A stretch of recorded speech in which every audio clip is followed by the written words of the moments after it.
Hello, History 365. So today we're going to be talking about the Carolingians, a moment in Western Europe when we actually see a kind of renaissance in state power centered around the Frankish king, a new Frankish dynasty, the most famous member of which is Charlemagne, Charles the Great, who dies in 814 AD. Now, prior to the Carolingians, we have a very weak dynasty ruling the Franks. And this is ruling the Frankish kingdom. This is the Merovingians. And they're so weak that the last of the Merovingians are fundamentally kind of almost puppet rulers or ceremonial rulers. The real power behind the throne is the mayor of the palace, and the most important, probably, mayor of the palace is a guy named Charles Martel.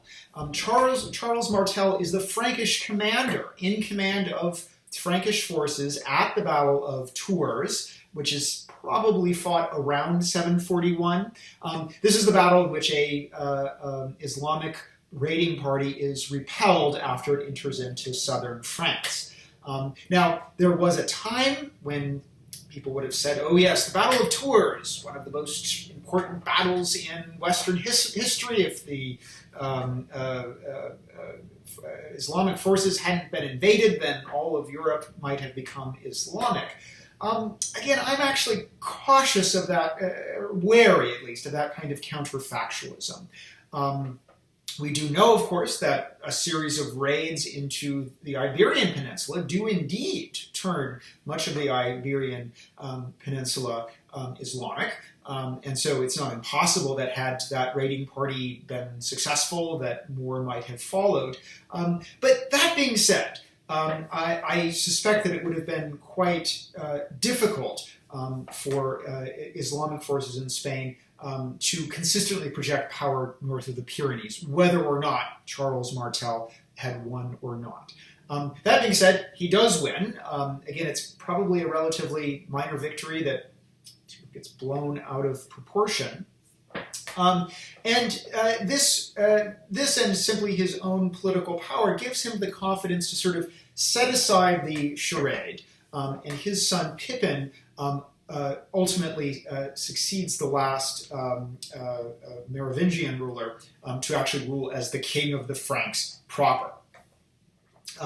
Now, the most important of all of the Carolingian kings is going to be Pippin's son, Charlemagne, who is an extremely aggressive military commander, who pushes conquests into Italy, into Germany as far as the Elbe, and really enlarges Frankish holdings.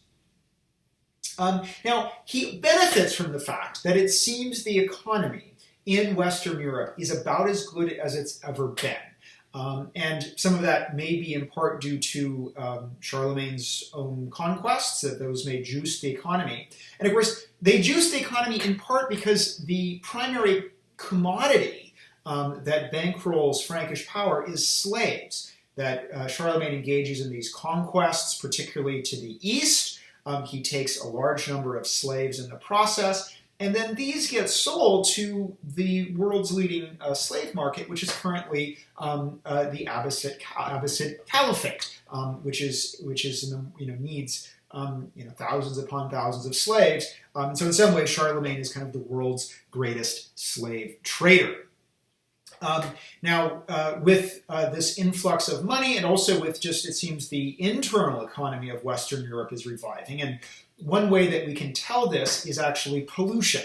That is, when you smelt silver, silver tends to be produced as an alloy of lead and silver. And so in purifying the silver, lead fumes go into the air, probably terrible for the silver workers, and terrible for the environment. It actually goes up and sticks in the Greenlandic ice. And we can drill ice core samples and actually find the lead still staining the ice. But this actually gives us a metric of what the European economy looks like, at least in pre-modern times, because we can actually track when the lead is peaking, and that actually suggests that silver production is also peaking, and that's probably a pretty decent proxy for economic prosperity. So if you look at the graph, it peaks during the Roman Empire. The Romans are smelting massively in Spain from around 200 BC to 200 AD. But if you look at the far side of that graph, on the right, you actually see yet another peak. That peak, which is actually, in some ways, seems to exceed what the Romans are doing, is the Carolingian period. So this is something that, of course, would work to the advantage of Charlemagne.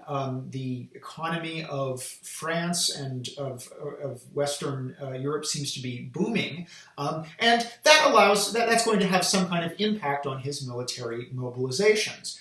Indeed, an observer watching Charlemagne ride through Lombardy is struck by the sheer amount of iron armor that Charlemagne and his troops are wearing. That he appears as a man of iron, with an iron helmet, an iron breastplate, iron gauntlets, iron greaves, and the fact that Charlemagne and his forces seemed to be quite heavily armored, at least by the standards of the day, may give them a military edge as they go and campaign against, say, various peoples in what's now Germany. Now, Charlemagne is also someone who mobilizes Christian ideology in his conquests.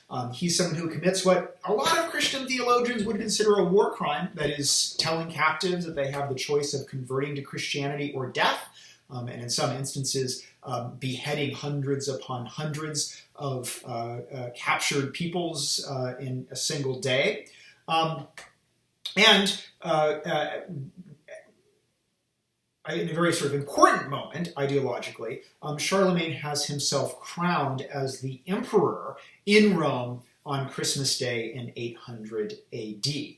So here we actually see the mobilization of Christian ideology, Christian religious fervor, as something that increases Charlemagne's soft power and goes hand in hand with his quite, at times, brutal conquests. Now, that said, we wish we knew much more about the Carolingian army. It seems to be successful in battle, but oftentimes we don't have a great sense of what its numbers are. Indeed, estimates range all the way from a few thousand to upwards of 100,000 troops. Probably these armies are actually still quite modest.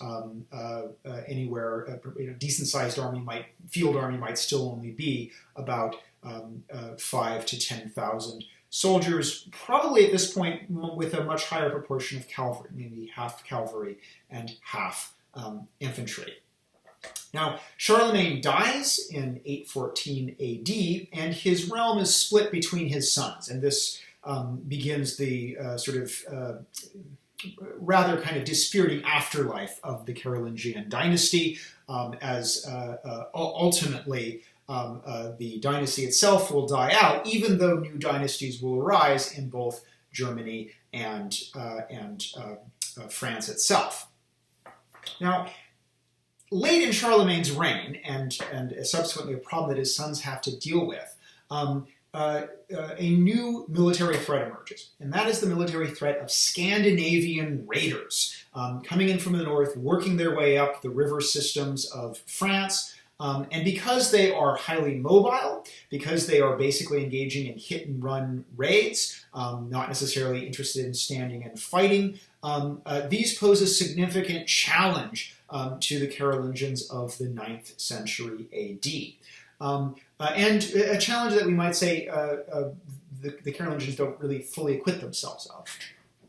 Now, one response to this challenge may be to harden a system that has probably been gelling for some time, and that is the emergence of feudalism, which really starts to become visible in the 9th and 10th centuries AD. Now, when we talked about sort of the situation economically and socially in the Dark Ages, at least in the Dark Age Western Europe, I kind of emphasized a couple of factors. Economically, the importance of settling the various barbarian peoples who entered the Roman Empire on land. So this is actually a thread that you have a military follower and you give him land as a way of supporting him. And then hopefully he can continue to serve for you. I also stress the importance of organizing armies basically through a kind of series of aggregated retinues, so that a king may have a number of nobles who are personally loyal to him. They themselves may have a number of petty nobles or warriors who are personally loyal to them. And the way that an army gets formed is the king calls his nobles, say, hey, you come. The nobles come to their guys and say, hey, you come. And hence we actually have a force that is really, in some ways, a kind of pyramidal system of retinues. So those are two factors that have sort of always existed. What hardens in the development of feudalism is those two things finally get put together quite explicitly. The idea that you, in having your followers, give them large chunks of land.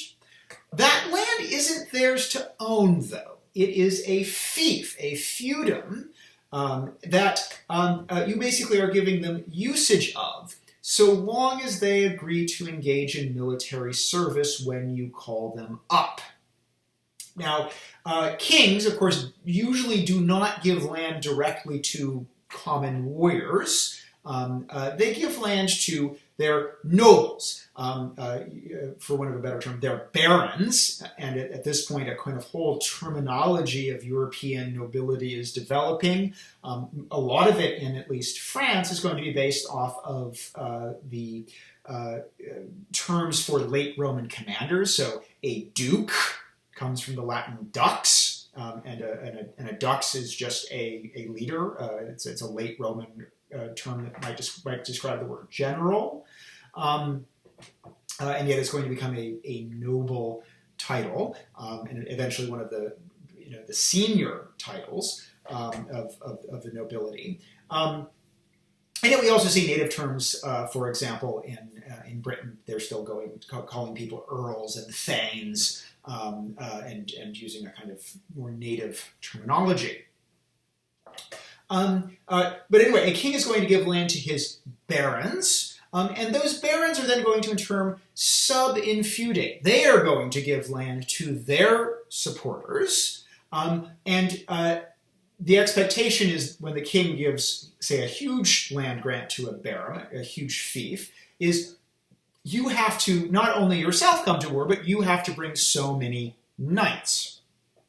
And then the baron turns around, sub-infeudates his plot, and says, okay, I owe the king 50 knights, I'm going to break this up in 50 plots, and then give it to my followers. Now, in keeping with the fact that many of our Dark Age kings are relatively weak, when this land is granted, it is, admittedly, it's not granted in ownership, but whoever holds that fief, whoever has this grant, doesn't just control the land.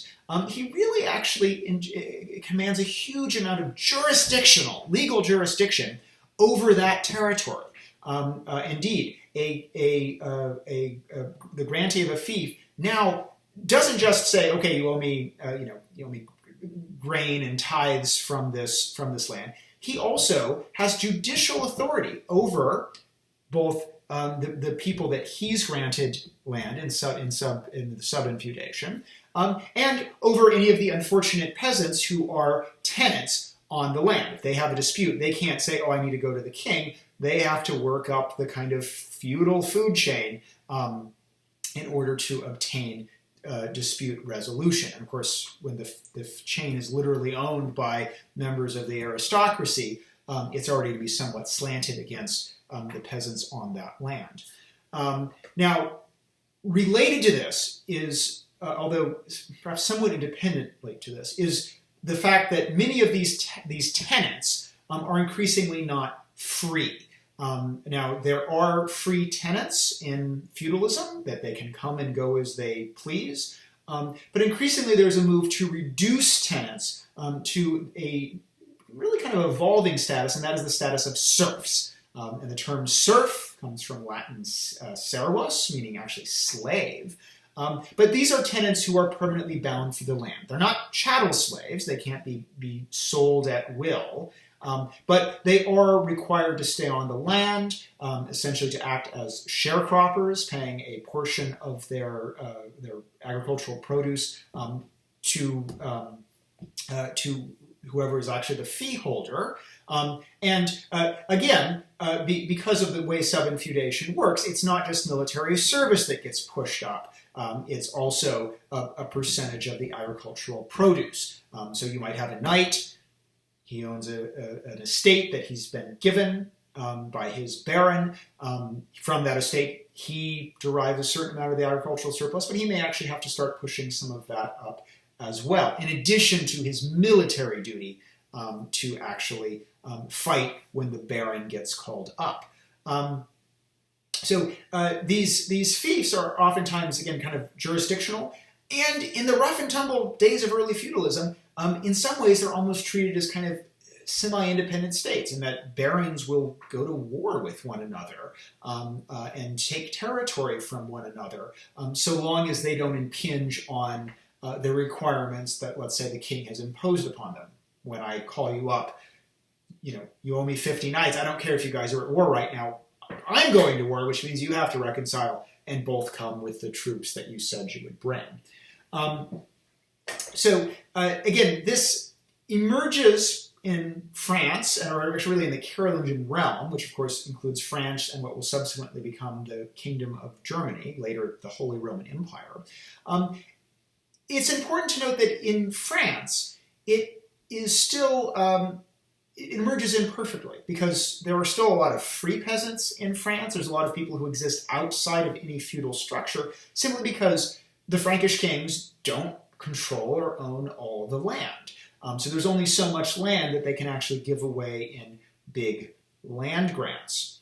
And also, these structures don't emerge in Anglo-Saxon England. We'll talk more about Anglo-Saxon England, but suffice it to say, it doesn't receive feudal structures until 1066.